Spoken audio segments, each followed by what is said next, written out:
Taste the Daily. Nilgiri மாவட்டத்தில் carrot விலை வீழ்ச்சியடைந்ததால் விவசாயிகள் கவலையடைந்துள்ளனர். தமிழகத்தில் உள்ள மாவட்டங்கள் மற்றும் வெளி மாநிலங்களுக்கு ஏற்றுமதி செய்யப்பட்டு வந்த நிலையில் தற்போது வெளி மாநிலங்களில் இருந்து கேரட் குறைந்த விலையில் இறக்குமதி செய்வதால் விலை குறைந்துள்ளதாக கூறப்படுகிறது. 100 ரூபாய்க்கு மேல் விற்ற கேரட் விலை தற்போது விலை வீழ்ச்சியால் 30 முதல் 40 ரூபாய்க்கு விற்பனையாவதால் கேரட் விவசாயிகள் இழப்பை சந்தித்துள்ளனர். திண்டுக்கல் மாவட்டம் கொடைரோடு அன்னசமுத்திர கண்மாயை மர்ம நபர்கள் நள்ளிரவில் உடைத்ததால் பொதுமக்கள் அதிர்ச்சியடைந்துள்ளனர்.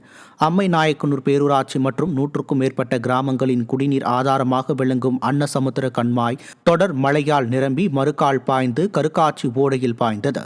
இந்நிலையில் மர்ம நபர்கள் சிலர் இரவில் அன்னசமுத்திர கண்மாய்க்கும் கருக்காட்சி ஓடைக்கும் இடையே உள்ள மண்வாய்க்காலை உடைத்ததால் கருக்காட்சி ஓடையில் வெள்ளப்பெருக்கு ஏற்பட்டு ஓடை ஓரம் கட்டப்பட்டிருந்த ஆடுகளும் மாடுகளும் அடித்துச் செல்லப்பட்டதாக கூறப்படுகிறது. இதனால் அச்சமடைந்துள்ள விவசாயிகள் கண்மாயை உடைத்த மர்ம நபர்கள் மீது நடவடிக்கை எடுக்க வேண்டுகோள் விடுத்துள்ளனர்.